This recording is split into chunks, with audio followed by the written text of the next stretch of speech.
ഒരു സമയത്ത് നമ്മളെല്ലാവരും വളരെ അത്ഭുതത്തോടെ കണ്ടിരുന്ന ഒരു കാഴ്ചയാണല്ലേ ഇത്. കരടി പുഴയിൽ നിന്നും മീനെ പിടിച്ച് കടിച്ച് വലിച്ചു കീറി തിന്നുന്ന അതിമനോഹരമായ അല്ല ഭീകരമായ കാഴ്ച.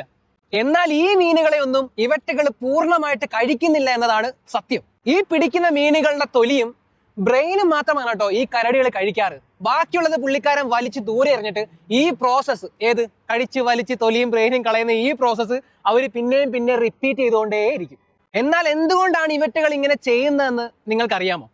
അറിയത്തില്ലെങ്കിൽ പറഞ്ഞുതരാം. ഒന്നാമത്തെ കാരണം, സാമനാണ് ഇവർ കഴിക്കുന്ന മീൻ. വളരെ ടേസ്റ്റി ആയിട്ടുള്ള ഒരു ഫിഷാണ്. അതിന്റെ സീസൺ ആവുന്ന സമയത്ത് ഒരുപാട് ഫിഷുകൾ ചുറ്റുമുണ്ടാവും. നമുക്കറിയാലോ, ഒരുപാട് കാര്യം വരുമ്പോൾ, ഒരുപാട് ആരം വരുമ്പോൾ നമ്മൾ പലപ്പോഴും വേസ്റ്റ് ആക്കാറുണ്ടല്ലോ. ആ ഒരു നോർമൽ ഇൻസ്റ്റിങ്ക്റ്റ് ആണ് ഈ മൃഗങ്ങളോട് ഉപയോഗിക്കുന്നത്. ഒരുപാട് സാധനം ഉള്ളതുകൊണ്ട് ഒരെണ്ണത്തെ പിടിക്കുക, അടുത്ത പിടിക്കുക, അങ്ങനെ പല പരതി ഒരുപാട് മീനുകളെ പിടിക്കാൻ കിട്ടുമെന്നാണ് ഒന്നാമത്തെ കാരണം. ഈ മീനുകളെ മുഴുവനായിട്ട് ഈ കരടികൾ കഴിക്കുകയാണെങ്കിൽ അത് ദഹിക്കുവാനായിട്ട് ഒരുപാട് സമയമെടുക്കും. മാത്രമല്ല കുറച്ച് എനർജിയും ഈ മൃഗങ്ങളുടെ നഷ്ടപ്പെടും. അതുകൊണ്ടാണ് ഇവർ ഫുള്ളായിട്ട് ഇത് കഴിക്കാത്തത്. മാത്രമല്ല ഹൈ കാലറി ഉള്ളതുമായിട്ട് ഫാറ്റ് ഒക്കെ ഉള്ള റിച്ച് ആയിട്ടുള്ള സാധനം മാത്രമേ ഇവർ കഴിക്കൂ. അതാകുമ്പോൾ പെട്ടെന്ന് ദഹിക്കുകയും ചെയ്യും, എന്നാൽ അവർക്ക് ആവശ്യമായ എനർജിയും പ്രോട്ടീനും കാര്യങ്ങളൊക്കെ അതിൽ നിന്ന് കിട്ടുകയും ചെയ്യും. മാത്രമല്ല ഇങ്ങനെ വലിച്ചിരുന്ന ബാക്കി വേസ്റ്റ് സാധനം ഉണ്ടല്ലോ, വേസ്റ്റ് എന്ന് പറയാൻ പറ്റുന്നത് നമുക്ക് കിട്ടി നമ്മൾ കറി വെച്ച് വറുത്തോ കഴിക്കും. എന്നാൽ ഇവറ്റകൾക്ക് അത് വേസ്റ്റ് ആണ്. ആ വേസ്റ്റ് ആയിട്ട് വരുന്ന ഫിഷ് ബാക്കി മൃഗങ്ങളും പക്ഷികളും കഴിച്ച് അവരുടെ ജീവനും അവർ നിലനിർത്തുന്നു.